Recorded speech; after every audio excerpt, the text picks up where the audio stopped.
Halo kamu semua, jumpa lagi dengan saya Tirza Bonyadone dalam program podcast Kosa Kata, Kosa dan Kata-Kata.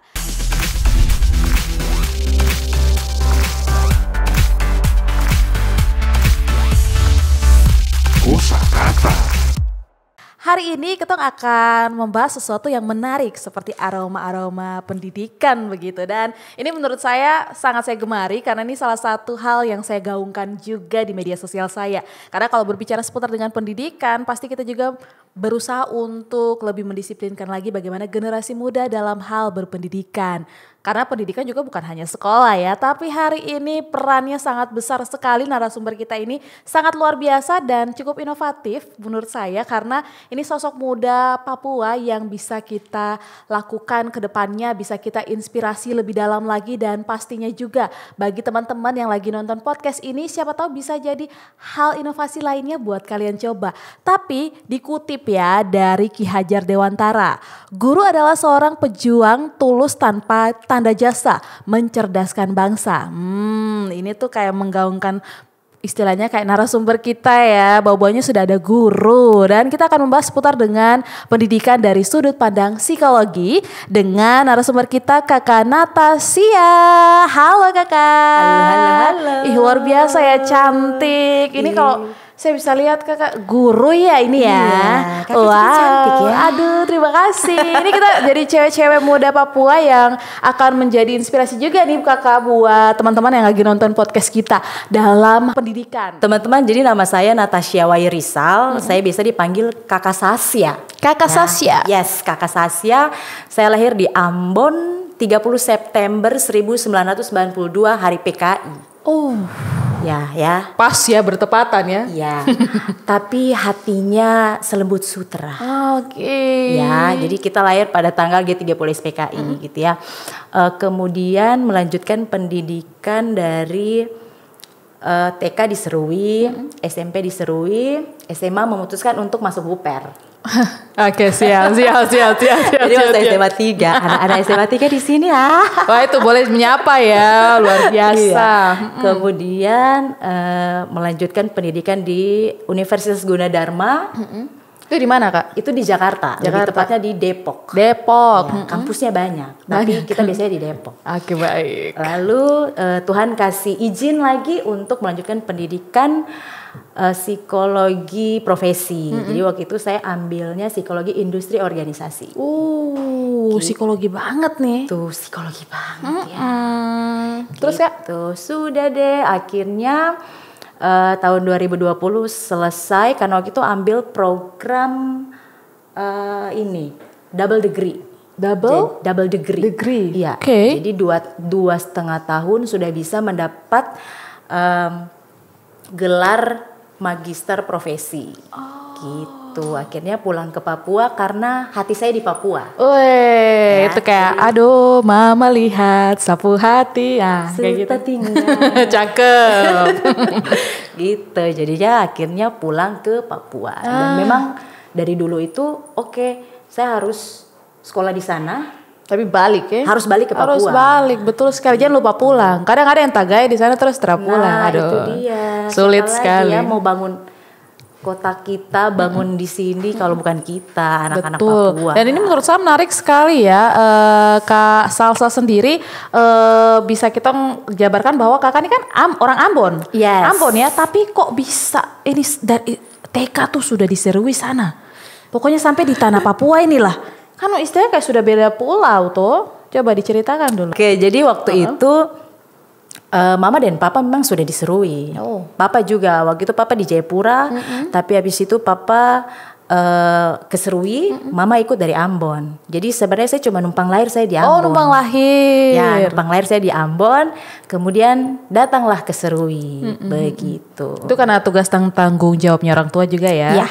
Makanya salah satu deh yang paling kakak suka selama mungkin ya kerja juga di Jayapura ini ya. Tadi kakak bilang bahwa ya harus kembali ke Papua, mau bagaimana lagi, padahal kan kakak lahir di Ambon. Kira-kira kan orang kadang kan mau pulang kampung tuh, tapi kakak nih beda. Tidak tahu ya, tapi itu yang tadi saya bilang, sapu hati itu memang di sini. Ya, jadi saya selalu bilang dan saya selalu punya prinsip bahwa saya akan pergi ke orang Pukota untuk ambil ilmu, kemudian saya harus pulang ke sini untuk bangun saya punya kota yang dia sudah sudah menyatu dengan saya gitu, walaupun saya orang Ambon gitu, tapi tenang, saya tidak lupa saya punya darah juga ya. Ya, jadi tapi kalau mau dibilang saya punya hati di sini, jadi saya harus tetap pulang ke sini karena jiwaku untuk anak-anak di sini. Gitu. Nah ini kalau tadi kan Tong sudah lihat ya, kakak punya background ya, ini luar biasa sekali, yang artinya ya itu kalau sudah cinta tanah Papua tuh memang ya ada hal yang berbeda begitu yang bisa Tong lihat ya, tapi itu kembali lagi ke masing-masing pribadi juga ya, cara mereka untuk mengayomi bahkan mau kembali cara membangunnya itu juga seperti apa. Tapi ini menarik sekali karena kalau Tong lihat dari kakak punya background ini kan ini psikologi banget nih, dan Tong juga punya beberapa hal yang akan Tong diskusikan juga sama kakak ini seputar dengan seorang psikologis dapat melakukan konseling serta asesmen psikologi terkait dengan hipoterapi. Tapi itu kalau mau dibilang tuh kayak hipnotis atau tidak nih? Jangan sampai anak-anak dong pikir kata orang tuh pikir kata itu itu hipnotis supaya nanti Tong lupa ingatan atau bagaimana kak? Itu kan kadang suka beda ya, beda persepsi dan pengetahuan. Nah, kira-kira itu seperti apa kakak? Oke, kalau misalnya bilang saya psikologis banget gitu. Sebenarnya tidak juga sih. Tidak juga ya. Mungkin karena profesi, karena belajar ilmu itu gitu kan. Tapi kan tadi saya sempat singgung kalau saya kan industri organisasi gitu ya. Tapi tidak tahu kenapa jiwanya itu ke dunia pendidikan gitu. Makanya tidak begitu kaget ketika terjun dalam dunia pendidikan gitu ya. Nah, kalau misal berbicara tentang bagaimana asesmen yang diberikan, lalu konseling yang diberikan di sekolah gitu. Nah, ini yang menarik gitu. Mungkin dulu kalau kita masuk ruang BK ya teman-teman, ruang BK. Bimbingan konseling itu kesannya adalah kita itu buat masalah. Iya, benar sekali. Ya, betul ya. Jadi kita itu dulu akan menghindari yang namanya masuk di ruang BK. Ya, tapi sekarang stigma itu harus diganti ya, harus benar-benar diganti. Kenapa? Karena sebenarnya ruang BK tuh harus menjadi ruang yang nyaman buat kita. Jadi kita mau masuk ke sana, mau menceritakan apapun itu bebas. Benar. Jadi teman-teman, ruang BK itu bukan dijadikan sebagai tempat yang saya dalam tanda kutip saya nakal, saya buat kesalahan sehingga saya masuk di situ. Tidak, tapi dijadikan tempat yang paling nyaman untuk kita cerita sama guru BK gitu ya, sama psikolog. Nah, kebetulan saya di sana juga sebagai psikolog, ada beberapa teman yang juga seorang guru BK gitu. Jadi memang hapus dulu ya pemikiran atau stigma kita tentang ruang konseling gitu ya, atau ruang BK. Iya, gitu. Mungkin karena ini ya budaya juga ya. Kita punya istilah orang-orang tua juga, bahkan di sekolah guru. Ya, kadang kan ada sekolah-sekolah yang tidak menerapkannya dengan baik juga tuh kakak. Jadi kadang miskomunikasi juga sih kakak. Jadi antara guru dengan murid itu kadang ya seperti itu sudah kakak. Tapi saya besar harapan sih karena kakak kan di SMA Negeri 3 ya kakak. Pasti penerapannya jauh lebih efektif, betul kan tidak? Iya harus gitu ya, karena sebenarnya bukan hanya SMA Negeri 3 Jayapura saja, tapi diharapkan semua sekolah juga harus bisa menerapkan itu. Jadi semakin kita ini kan zaman semakin berkembang, betul ya, pemikiran kita juga harus bisa berkembang gitu ya, jangan badan saja ya gitu. Nah, jadi kalau tadi ditanya tentang asesmen lagi, asesmen itu kan banyak sebenarnya, tergantung dengan masalah yang dihadapi anak itu, gitu ya. Kalau misalnya anak itu dia datang dengan permasalahannya dia ke kita, terus dia hanya butuh konseling saja, gitu misalnya. Sakit hati karena saya ditinggal pacar misalnya. Masa-masa remaja itu. Ya, masa remaja kan itu. Saya tidak bisa melupakan dia. Aduh. Gitu misalnya gitu kan. Nah, itu mungkin bisa dengan pendekatan konseling aja gitu. Tapi kalau misalnya anak ini sudah dalam masuk kategori stres gitu ya. Karena saya sempat beberapa dapat kasus yang gitu, sudah sampai stres, masalah gangguan emosi gitu ada ya. Sampai gitu ada. Masalah gangguan emosi. Nah, itu bisa diterapkan dengan teknik hipno gitu ya, atau hipnoterapi gitu. Jadi kalau kita tahu kalau hipnosis itu pasti stigmanya atau orang pikirnya yang negatif gitu ya. Benar. Tapi sebenarnya itu teknik dalam psikologi, asesmen psikologi gitu. Wah. Hipnoterapi lebih tepatnya. Terapi ya. Iya. Wah, ini yang artinya juga membantu anak tersebut mungkin dalam pengembangan emosionalnya tadi yang seperti kakak bilang ya, bahwasannya pengelolaan emosi di saat masa remaja juga itu sulit juga nih kak, karena ya pencarian jati diri lah dong bilangnya. Jadi rasa ingin tahu bahkan emosi yang bergejolak itu juga bisa jadi salah satu pemicu. Betul. Nah, kira-kira hal unik apa sih kak kalau di ruang BK kan itu pasti ketemu anak banyak sekali. Terus tadi kakak bilang bahwa ada yang putus cinta lah, masalah dan segala macam. Ada hal unik tidak sih atau cerita unik yang pernah kakak alami? Terus ini jadi bikin kakak ingat, oh anak ini sudah nih. Sebenarnya banyak sekali. Salah satu deh yang paling spesial. Yang kakak ingat sudah? Yang paling spesial itu, ini masalah hubungan juga. Oke. Ya, ini masalah hubungan.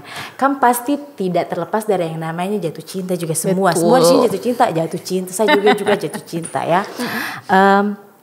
Jadi dia datang nih. Ini kita cerita-cerita ya, silakan. lucu ya. Dia datang terus dia bilang, Miss, saya lagi patah hati. Ini laki-laki loh. Ingat ya, laki-laki tuh kadang-kadang dia malu untuk menyatakan perasaannya dia. Sangat suka pendem. Ya kan?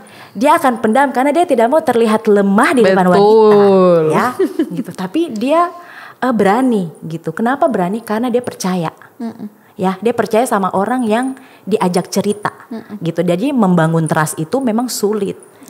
Gitu ya, trust terhadap orang terhadap kita gitu. Jadi datang, Miss, saya punya masalah nih, masalah cinta. Saya suka sama cewek ini, tapi cewek ini tidak suka sama saya. Dia suka sama saya punya teman yang duduk di samping saya. Saya harus bagaimana? Dia bilang gitu. Cinta tak terbalas. Ya, terus saya bilang, kok sungkap kan? Belum. Kenapa? Saya takut. Kok coba kah belum? Belum, saya takut itu, saya takut. Gitu dia bilang. Toh. Sudah, akhirnya saya cuma bilang sama dia begini. Kalau kau tidak ungkapkan, kau akan menyesal seumur hidup. Betul. Karena rasa ingin tahu kau terhadap perasaan perempuan itu kau nggak dapat. Benar sekali. Ya, jadi kasih tahu saja. Mau dia terima atau tidak terima, itu bukan urusannya kau. Urusannya kau adalah kau mengungkapkan kau perasaan sama dia. Nyatakan dulu. Iya, kasih tahu saja, gitu kan? Kasih tahu saya pokoknya. Siapa tahu, ya. Jadi kita ambil yang sisi positif sama sisi negatif nih teman-teman. Benar. Siapa tahu dia juga pendam, tapi dia tidak bisa mengungkapkan, atau dia tidak suka sama kau. Cuman paling tidak dia menghargai kau sudah bisa mengungkapkan itu. Mengungkapkan. Gitu. Terus jadi puas juga tuh. Jadinya Kak. puas, ada kepuasan. Betul, kalau gitu. terus suka juga kita bisa skip sama orang lain. Betul. Apa jadi ya tuh? Pengalaman Kak. Kakak jangan. Tapi ini menarik kakak, yang artinya juga kakak membangun anak-anak itu untuk bisa terbuka juga soal perasaan. Karena kan kadang seperti yang kakak tadi bilang bahwa ya aduh laki-laki tuh kadang minder, takut, yang terjelas punya lagi. Dan itu yang kadang bikin ini orang-orang punya mental down kan waktu SMA gini. Padahal itu adalah kesempatan. Ya, karena dulu saya waktu masih sekolah juga saya kayak kenapa ya saya kayak susah sekali untuk ungkapkan gitu. Ungkapkan. Tapi akhirnya saya belajar bahwa sebenarnya masing-masing kita tuh sudah tahu jawabannya. Ya. Tapi kita butuh penguatan dari orang lain untuk memotivasi kita untuk melakukan itu. Bener banget. Tuh. Istilahnya kayak tong, aduh harus sapu besti kasih saya apa kah supaya ada pencerahan. Padahal tong tahu ada jawaban tuh apa. Tong tahu dari tong feeling ya, kepekaan tuh kakak. Iya itu. Lah gitu kadang ya, manusia jadi susah aja gitu. Tapi jadinya tong apa istilahnya tahu ya, kakak punya hal unik yang anak-anak yang juga bisa bagikan juga ke kakak. Kalau berbicara juga dengan tong topik pendidikan juga nih kakak. Dan kenapa kakak tertarik dengan dunia pendidikan tetapi tidak ke sana. Sedangkan kakak suka banget kayak Pio. Silakan. Ya, oke. Yang pertama, saya punya skripsi, teman-teman, saya punya tesis, itu semua tentang dunia pendidikan. Ya, tentang siswa. Ya, jadi dulu saya punya skripsi tuh, saya teliti di Buper. Buper banget nih. Saya kembali lagi ke saya punya sekolah untuk meneliti. Kenapa sih harus meneliti di Buper? Kenapa tidak meneliti di Jakarta misalnya ya, gitu. Karena saya punya pengalaman ketika saya jadi siswa, apa yang saya rasa kurang di situ, kayaknya saya harus dijadikan penelitian supaya saya punya adik-adik di sana tidak seperti saya gitu loh ya. Jadi mereka lebih maju gitu dari saya. Jadi waktu itu saya meneliti tentang kematangan karir. Kematangan karir. Ya, kematangan karir. Kenapa kematangan karir? Karena waktu dulu saya punya teman-teman ya, saya punya teman-teman itu mereka bingung masuk kelas 3 SMA. Teman-teman kelas 3 SMA tidak tahu mau kuliah di jurusan apa. Betul, saya pernah rasa itu. Jadi saya maunya supaya adik-adik ini kelas 2 SMA sudah tahu mau kemana. Benar. Sudah tahu saya mau kuliah jurusan apa, jurusan fakultas apa, universitas apa. Terus nanti saya mau kerja di mana gitu. Jadi lebih kepada sudah tahu apa yang akan diambil gitu. Sehingga ketika kelas 3 dia sudah tidak pusing, dia sudah fokus hanya ke dia punya ujian.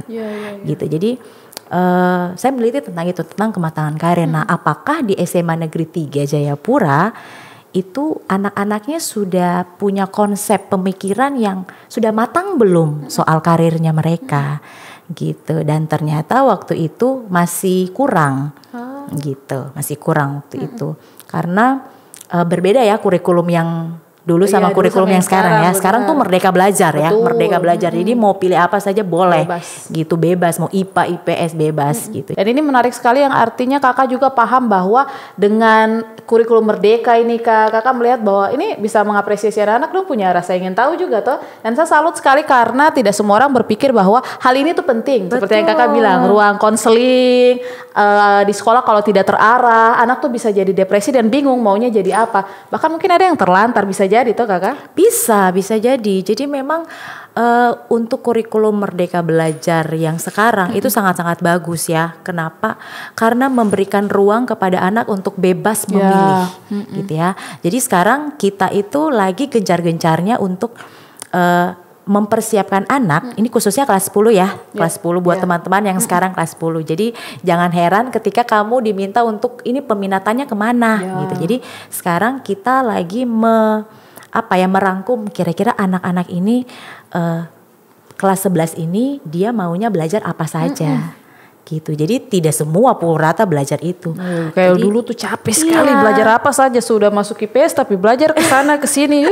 tidak fokus ya, tidak fokus gitu. Jadi sekarang tuh lebih mempersiapkan anak kelas 11 dia belajar pelajaran yang dia mau fokuskan ketika dia kuliah. Nah, ini cakep nih, bagus nih. Gitu.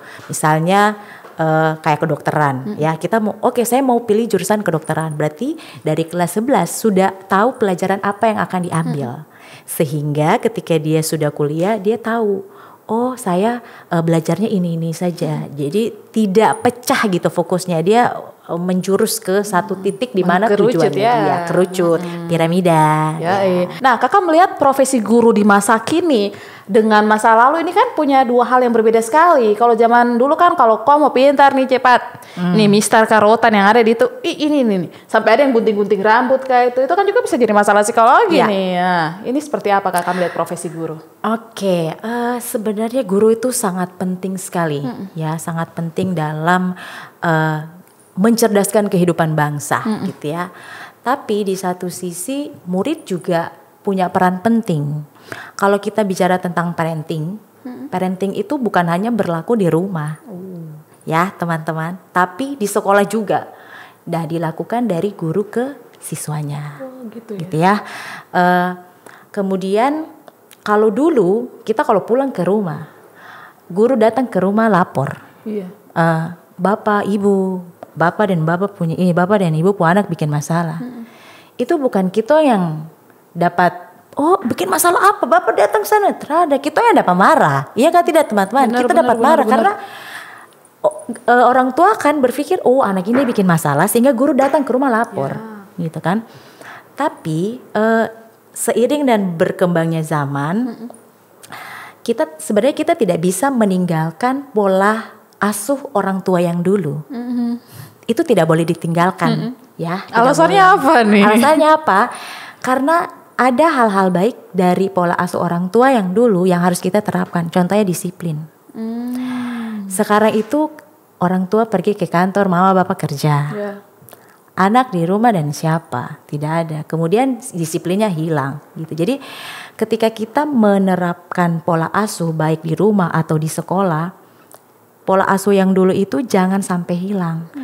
disesuaikan dengan pola asuh yang sekarang gitu. Contohnya karena ada beberapa kasus seperti begini. Anak pulang ke rumah lapor kalau ada masalah di rumah, misalnya dapat pukul lah misalnya. Lapor ke rumah, oh masalah di sekolah ini dapat pukul. Nah dia cuma bilang saya dapat pukul. Tidak menjelaskan. Dia tidak jelaskan. Aduh, ya, dia sulit.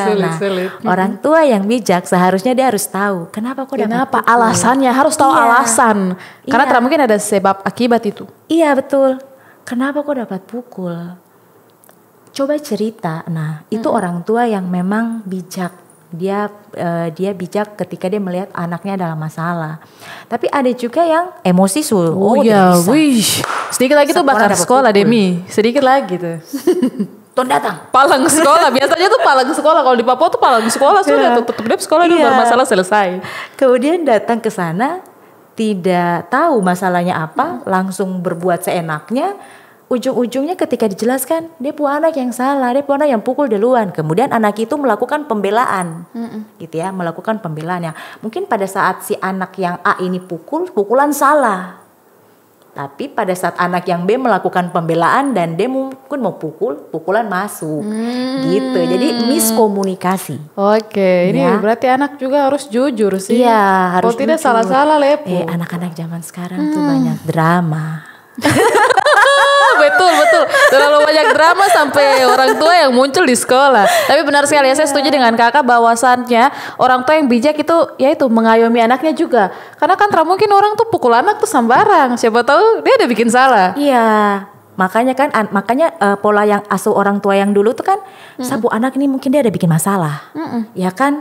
Sehingga dia akan cenderung untuk menyalahkan anaknya. Benar. Gitu. Nah, itu dari yang dulu ke yang sekarang harus ada keseimbangan gitu. Jadi jangan menghilangkan pola asuh yang dulu, tapi tapi kita harus beradaptasi dengan perkembangan yang sekarang. Oh ya, balance ya. Iya, harus balance ya.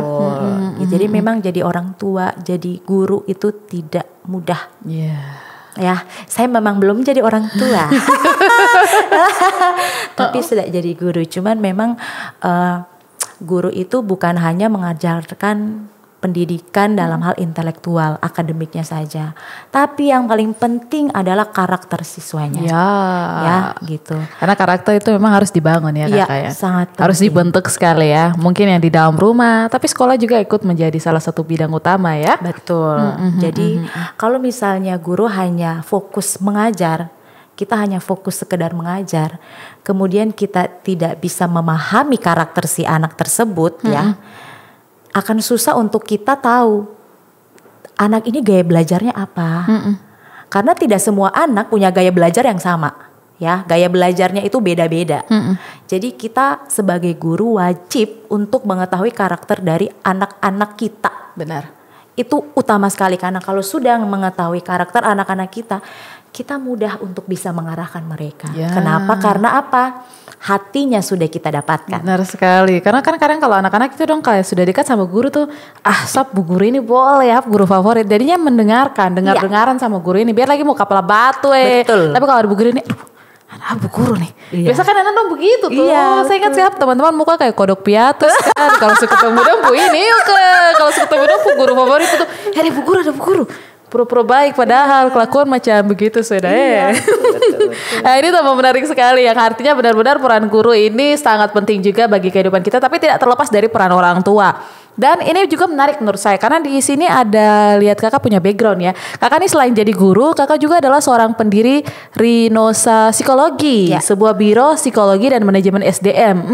Itu ceritanya bagaimana nih? Guru paling bijak sekali. Terus ada barangnya ini nih, kira-kira bagaimana nih? Silakan kakak. Kalau biro itu sebenarnya lebih ke kantor kita sih. Kalau mau kalau dibilang bahasa kerennya lah gitu. Betul. Jadi kalau di profesi psikolog itu kita punya izin praktek ya. Tapi tidak mengganggu kakak punya itu tuh kinerja jadi guru. Oh, tidak sama sekali teman-teman. Tidak gitu, karena saya memang suka kerja gitu. Dan memang dari dulu tuh, dari sebelum ambil jurusan psikologi ya, itu teman-teman sudah bilang kalau konseling, kalau cerita sama aku tuh enak, gitu. Jadi akhirnya oke, saya harus mendalami dunia konseling nih. Akhirnya komunikasi sama orang tua, mama, papa, saya punya kakak 2. Akhirnya oke, sudah kita bangun biro karena sudah ada izin praktek. Oh ya, biasanya begitu ya. Kalau sudah ambil memang profesi itu pasti sudah ada bisa berizin lah. Ya, gitu. Jadi Rinosa itu singkatan dari saya buka Kitong 3 penama.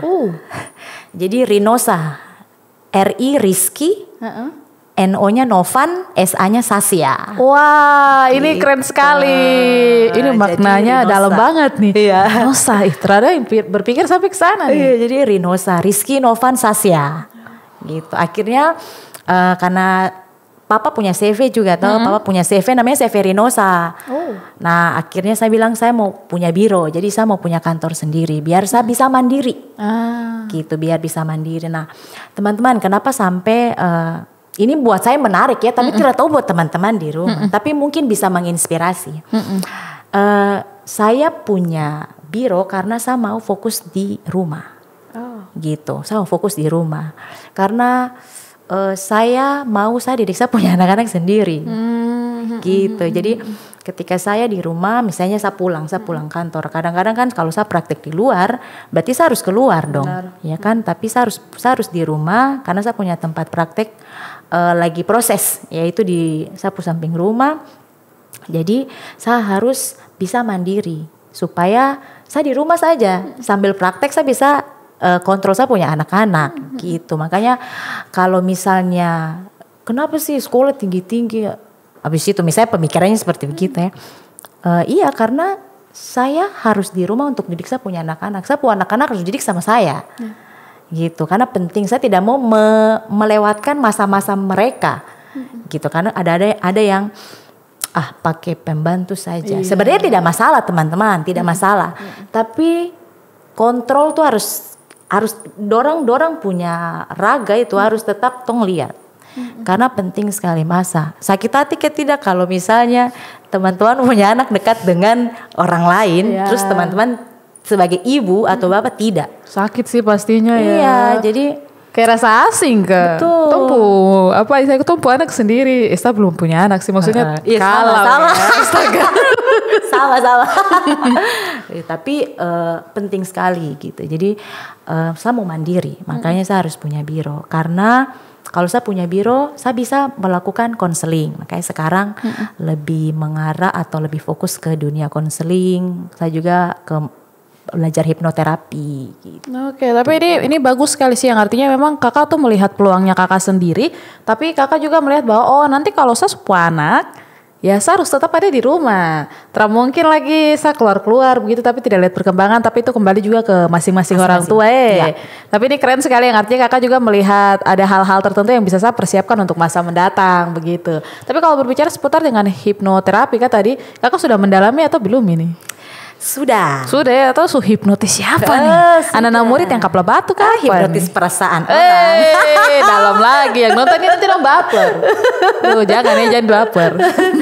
Tapi ini keren sekali, yang artinya kakak juga selain jadi guru, sudah punya perusahaan sama keluarga nih, istilahnya kayak gitu ya, perusahaan kecil. Meskipun orang bilang, itu bukan perusahaan, tapi itu menurut saya itu sudah jadi perusahaan keluarga. Ya siapa tahu nanti besok-besok kakak punya anak mau jadi psikolog. Amin. Menggantikan saya gitu ya. Itu tuh keren. Jadi kita sudah bisa buka lapangan pekerjaan buat orang lain. Ya, betul. Ini bicara lapangan pekerjaan, ini saya punya pertanyaan menarik juga nih. Nah, kira-kira ini menurut kakak apa hubungannya antara manajemen SDM sama pendidikan? Karena sepertinya pendidikan sekarang ini kita didik untuk menjadi seorang karyawan. Nah, ini bagaimana? Karena kan tadi kakak sedikit menceritakan kakak punya background itu keluarga buka ini nih. Pakai kakak rumput singkatan nama sendiri. Tapi kalau kita nanti ke depannya lagi, ini tuh sudah bisa jadi lapangan pekerjaan. Siapa tahu ada psikolog muda yang mau join dengan kakak, sudah bisa jadi buka lapangan pekerjaan, atau betul kan tidak? Ya, silakan. Oke. Manajemen SDM dengan dunia pendidikan. Pendidikan itu bisa dipakai di segala ranah. Atau mau bicara apa, pendidikan itu pasti masuk. Gitu. Nah, terus manajemen SDM, pendidikan, psikologi. Selama ada manusia, di situ ada psikologi. Benar sekali ya, psikologi ini tuh lingkungan nih. Iya, sudah nih. Iya, jadi tiga hal itu tidak akan bisa pernah terlepas gitu. Manajemen SDM itu pasti sesuai dengan sapu backgroundnya sumber daya manusianya gitu. Nah, sumber daya manusianya itu kan tidak terlepas dari dia harus punya pendidikan. Iya. Ya kan? Betul. Dia bagaimana mau kerja kalau dia tidak punya pendidikan, dia tidak punya background pendidikan sesuai dengan apa yang dia mau lakukan gitu. Kemudian dunia psikologi gitu ya, dunia psikologi berbicara tentang psikisnya kita.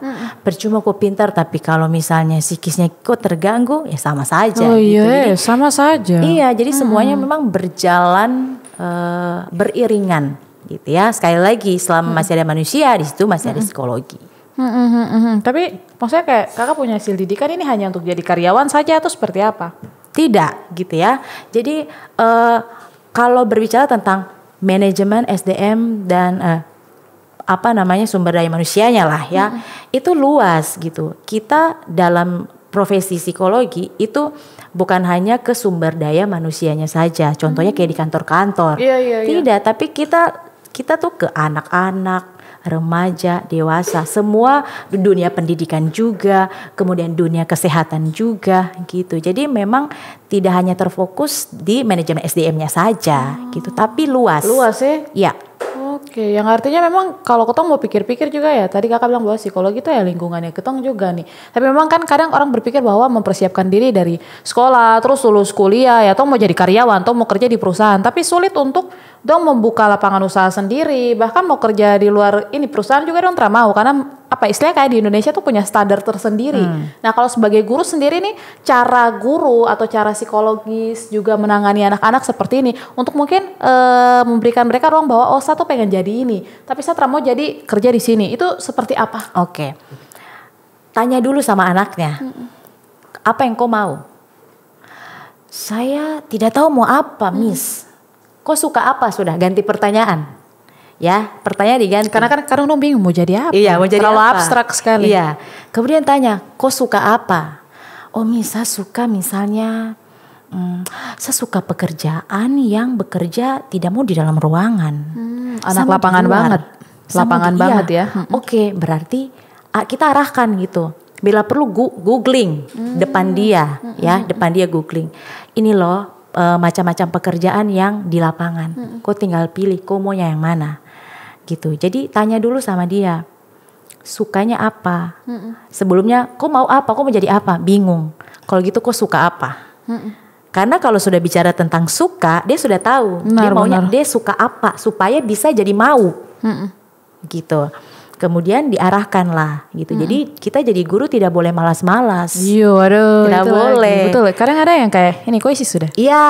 Ini sudah. Kayak kuesioner tuh biasa kayak menjelang kelulusan itu kan biasa ada kuesioner. Kok mau jadi apa? Atau kelas 11 ya. Biasanya kayak atau tidak. Biasanya di kelas 10 itu kayak mau isi untuk ekstrakurikuler. Ya. Isi sudah isi.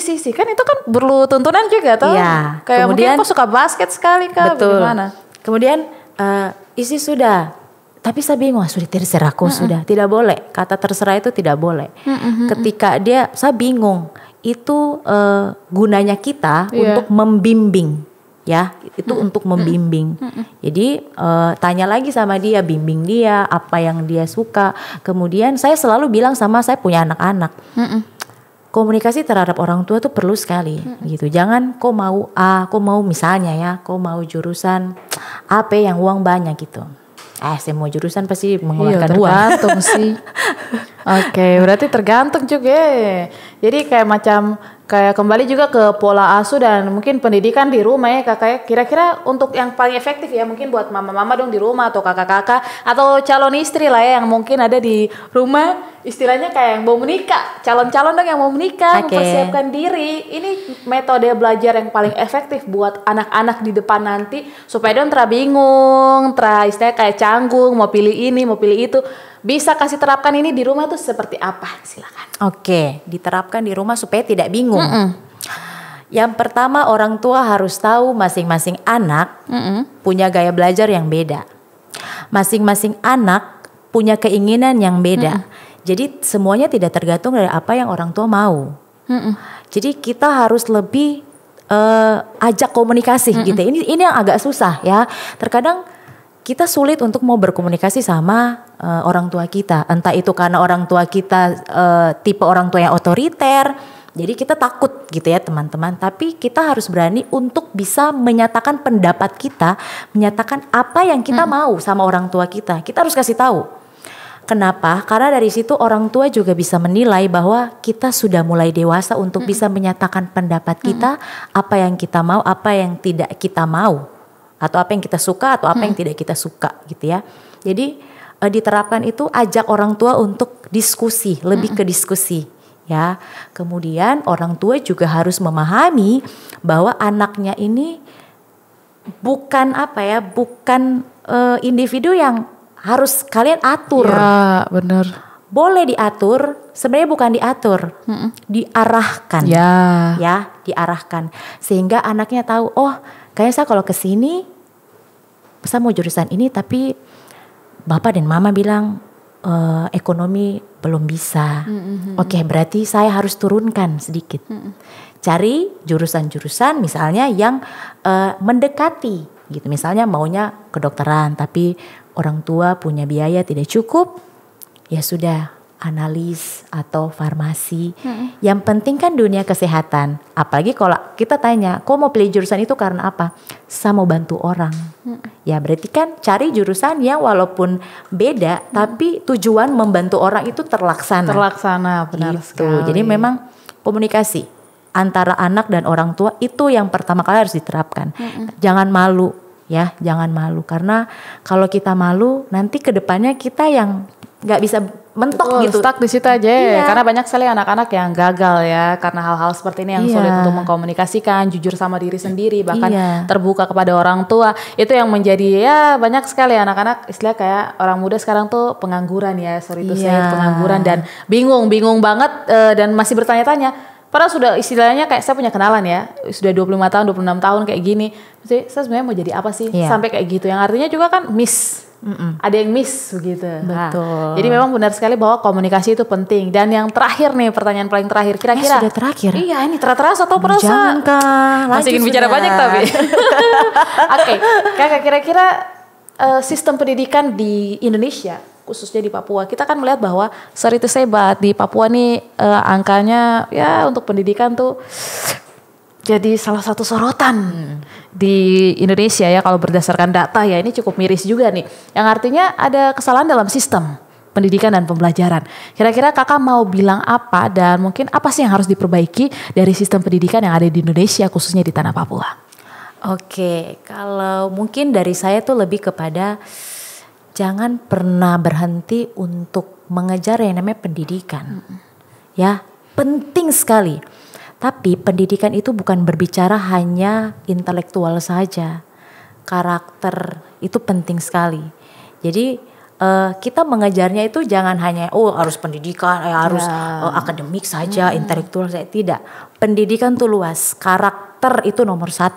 Ya, ketika kita pintar, tapi kita tidak bisa bekerja sama dengan orang lain, tidak bisa. Jadi kita susah untuk masuk dalam lapangan pekerjaan, gitu ya. Jadi buat anak-anak muda, buat adik-adik, jangan pernah bosan untuk yang namanya belajar. Itu penting sekali. Dan yang kedua adalah jangan pernah bosan dan jangan pernah malas untuk tahu apa yang kau mau. Cari tahu, gali, tidak tahu tanya. Penting sekali, kenapa? Karena jangan pernah kita kehilangan konsep dirinya kita. Ya, itu. Jadi kalau bilang mengubah sistem ya atau apa yang harus kita lakukan supaya kita pendidikan ini maju. Mulai dari diri sendiri. Tahu apa yang kita mau, tahu kita kepribadian tuh apa. Penting sekali, karena kalau kita sudah tahu dari ujung rambut sampai ujung kaki, kita sudah bisa tahu kita mau kemana. Ya, ini keren banget nih. Intinya jangan bosan, jangan malas. Karena ya itu, kekurangan dari orang adalah malas. Ya, untuk itu kita mengucapkan terima kasih sekali buat Kakak Natasha Wairi Sals yang sudah membagikan banyak hal sekali seputar dengan pendidikan dari sudut pandang psikologi. Dan untuk itu saya Tirza Bonyadone dan seluruh kru yang bertugas mengucapkan salam sehat dan sampai jumpa. Dadah. Dadah.